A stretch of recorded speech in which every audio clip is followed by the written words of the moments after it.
Paano makita at marating ang kaharian ng Diyos? Malamang lahat ng tao ito ang tinatanong, ganoon din ako. So, ating pag-usapan, no? Paano nga ba makakita at marating ang kaharian ng Diyos? So, subaybayan natin ang istorya ni Jesus at Nicodemo na makikita sa Juan chapter 3 verse 1 to 21 or sa John sa English. Okay? Okay. Uh, verse chapter 3 verse 1. Okay, may isang pariseo na nagngangalang Nicodemo na pinuno ng mga Hudyo. So mukhang ito si Nicodemo, ito si Jesus. So pag-usapan muna natin kung ano ang pariseo. So, ito yung mga pariseo. Sila ang teachers of the law. Sila ang master nila ang batas ng Panginoon. Inaral nila yan, yung batas ng Old Testament. Sila ang mga leader ng templo. Okay? Parang religious leaders. Pero hindi pala magandang descriptions nila. Okay? So, ilan sa mga descriptions sinabi rito sa mga verse na ito sa Mateo 23:25. Sabi ni Jesus ito, kaabag-abag kayo mga tagapagturo ng kautusan at mga pariseo, mga mapagkunwari, nililinis ninyo ang labas ng tasa at pinggan, ngunit ang mga iyon ay puno ng kasakim at pagiging makasarili. 22:27-28, kabag-habag kayo mga tagapagturo ng kautusan at mga pariseo, mga mapagkunwari, ang katulad ninyo ay mga libingang pinaputi, mga ganda sa labas, ngunit ang loob ay bulok at puno ng kalansay. So, maraming words to describe yung mga pariseo. Iba balat kayo kasi sila yung kapag nasa church, no, sila magbibigay sila ng offering, so pinapakita pa nila kung magkano yung offering nila.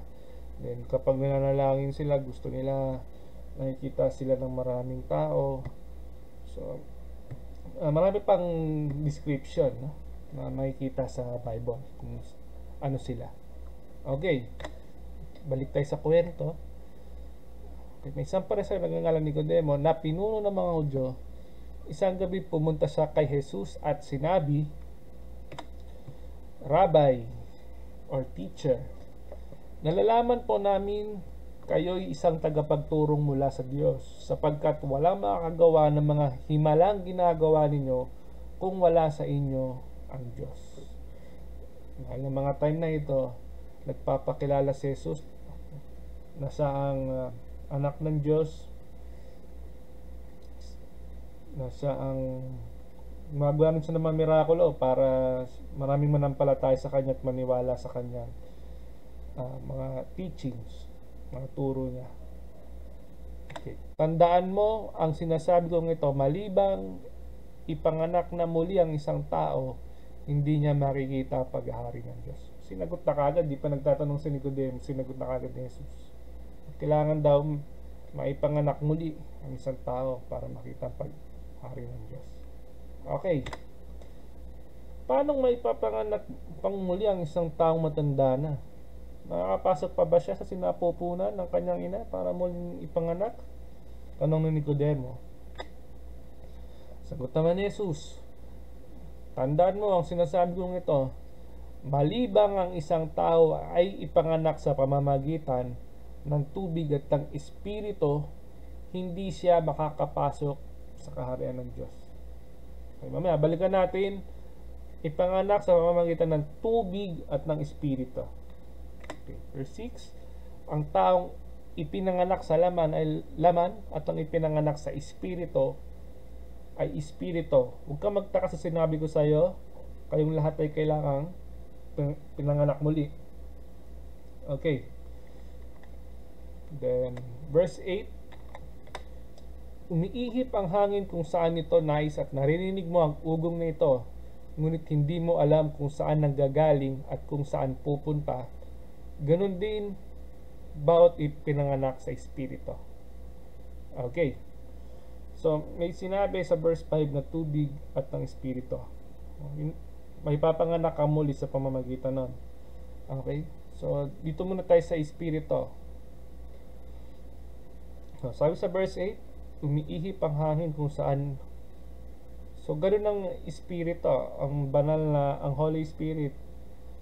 Hindi mo siya nakikita na parang hangin, pero nararamdaman mo. So, if you feel that kailangan mo ng Panginoon, nararamdaman mo ito. Okay?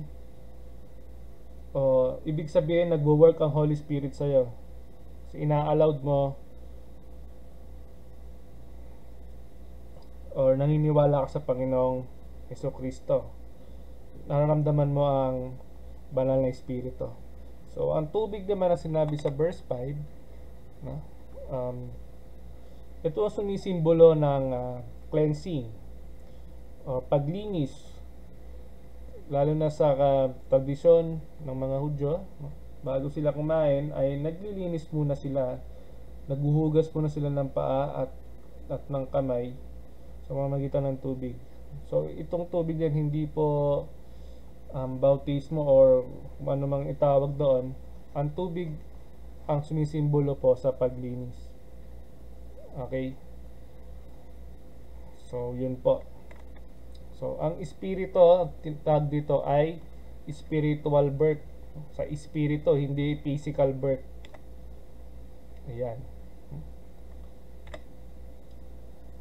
Ayun po, no? Parang ina-allowed mo, sabi sa verse 8, naramdaman mo ang Holy Spirit. Ibig sabihin, pag naramdaman mo, gusto mo na manampalataya sa Diyos at talikuran ng inyong mga kasalanan. So, ganun po ang paglilinis ng tubig. At paggalaw ng banal na espiritu sa iyong sarili. Yun po ang sinasabi kung paano may panganak muli. Okay, balik po tayo sa kwento. So, sabi po ni Kristo, ganoon din ang bawat na ipinganak sa espiritu yan. Nararamdaman yung Holy Spirit na nagwo-work sa atin. Yun po yun. Okay. Paano po mangyayari yun? Tanong ni Nicodemo. Medyo hindi naguluhan si Nicodemo. Okay, sumagot si Jesus. Guro ka pa naman sa Israel? Hindi mo naunawa ng mga bagay na ito? Pakatatandaan mo, ang sinasabi namin ay nalalaman namin. At ang pinapatotohanan namin ay nasaksihan namin. Subalit, hindi ninyo tinatanggap ang aming patotoo. Yun nga, no? Medyo na galit si Jesus dun kay Nicodemo dahil leader pa man siya ng Israel, at teacher of the law, pero hindi niya alam ang mga bagay-bagay na yun, no? At bigyan din niya na hindi pinaniniwalaan ang mga turo ni Jesus. Okay, verse 12, kung hindi nyo pinaniniwalaan ang mga sinasabi ko tungkol sa mga bagay dito sa mundo, paano pa ninyo mapapaniwala lang sasabihin ko tungkol sa mga bagay doon sa langit? Wala pang sino mang umakyat sa langit kundi ang bumaba mula sa langit, ang anak ng tao. Ang anak ng tao, si Jesucristo po. Yan po ang pinapakilala ni Jesucristo. Pero hindi siya pinaniniwalaan. At bagkos, siya ay pinaratangan ng kung ano-anong kasalanan at siya ay napako sa krus. Kahit wala naman ho siyang ginagawang kasalanan. Okay. So, verse 14. At kung paanong itinaas ni Moises ang tansong ahas doon sa ilang, gayon din naman kailangang itaas ang anak ng tao upang ang sino mang sumampalataya sa kanya ay magkaroon na walang hanggan. Malinaw po, no?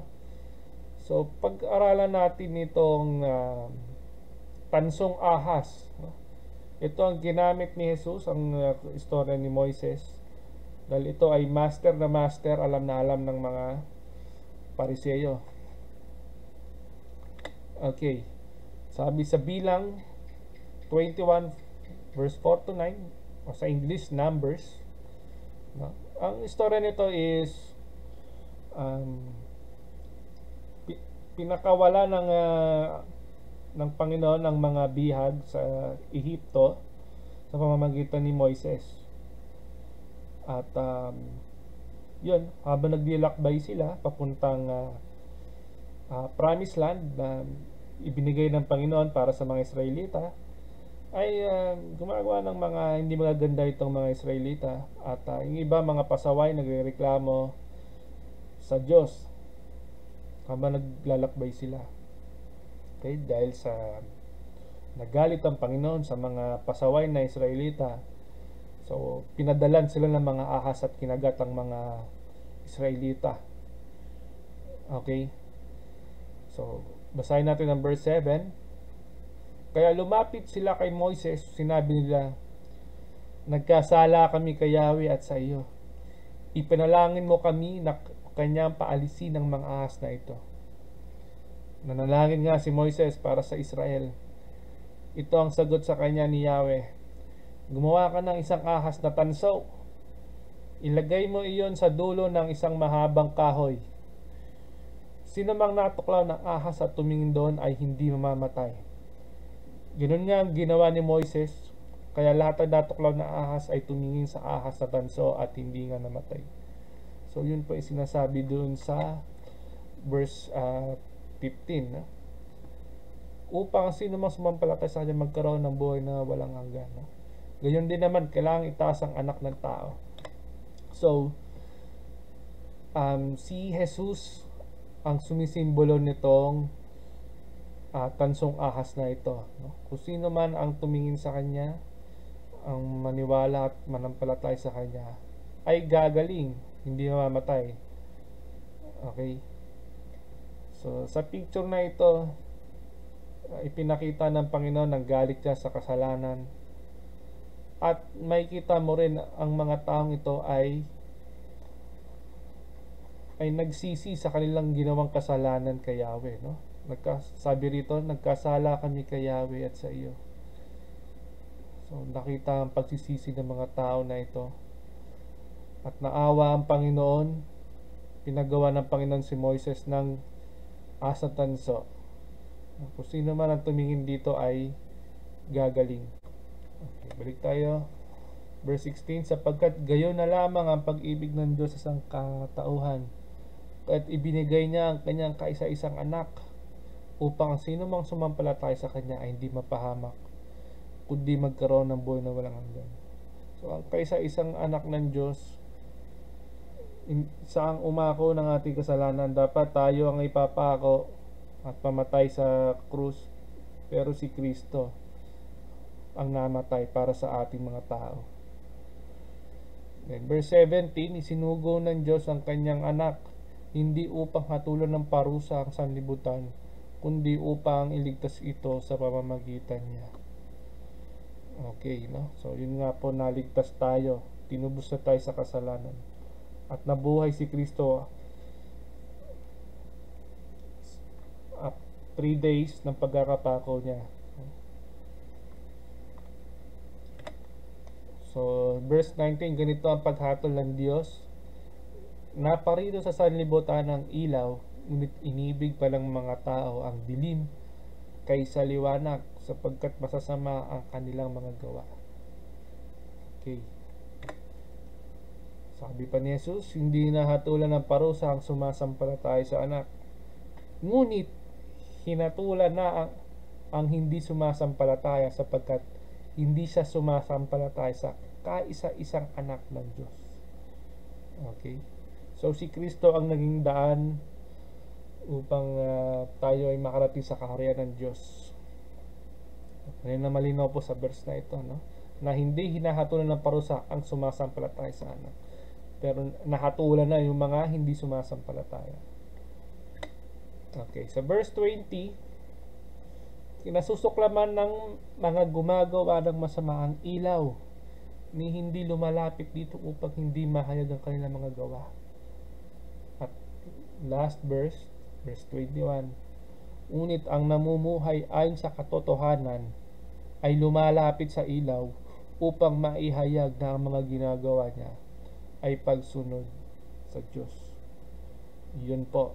So sa verse 21, makikita rito na ang taong nananampalataya sa Diyos ang totoong nananampalataya sa Diyos, ang mga totoong um, naipanganak sa tubig at espiritu ay sumusunod sa Diyos dahil dahil nalinis na ang kasalanan at nagsisi na at di nila ulitin ang kanilang kasalanan. So ito ang selyo na sila ay totoong nananampalataya sa Diyos, na makikita sa buhay ang pagbabago. So kung dati ka makasalanan pero ikaw ay naipanganak muli, so makikita talaga ang pagbabago. Hindi ka na doon sa sinasabi sa verse 20 na hindi lumalapit sa ilaw, na gusto sa dilim. Doon ka na sa verse 21 na lumalapit lagi sa ilaw upang maihayag na ang mga ginagawa niya ay pagsunod sa Diyos. Nakikita ng mga tao na ikaw ay sumusunod sa Diyos dahil marami ang taong nagsasabing naniniwala sa Diyos pero makikita mo ang kanilang buhay na makasalanan. Okay, so that is at the first slide. So if you are decided na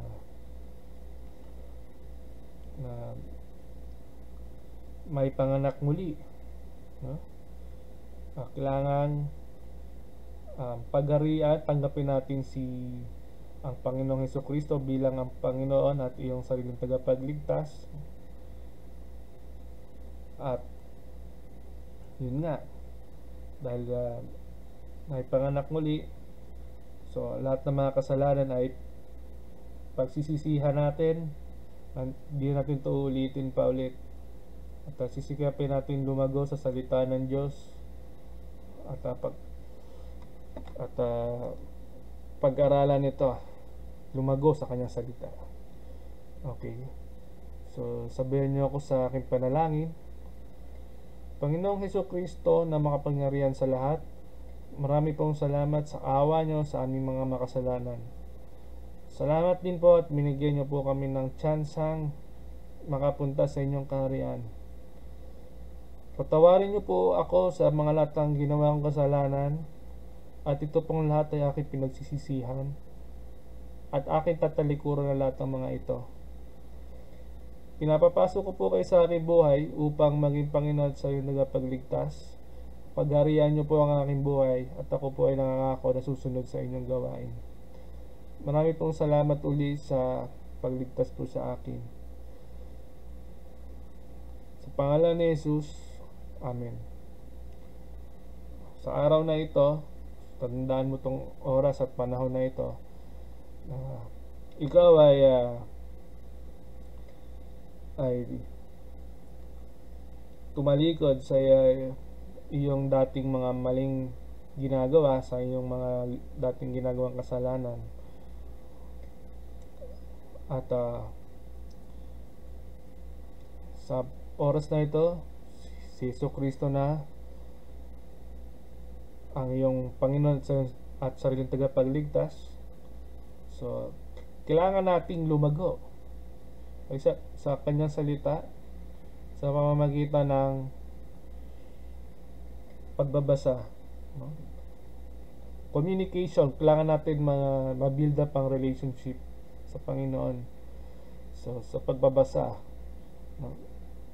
Dahil sa pagbabasa, siya ay nagsasalita sa atin, at kung tayo magsasalita sa Kanya, tayo naman ay magdadasal.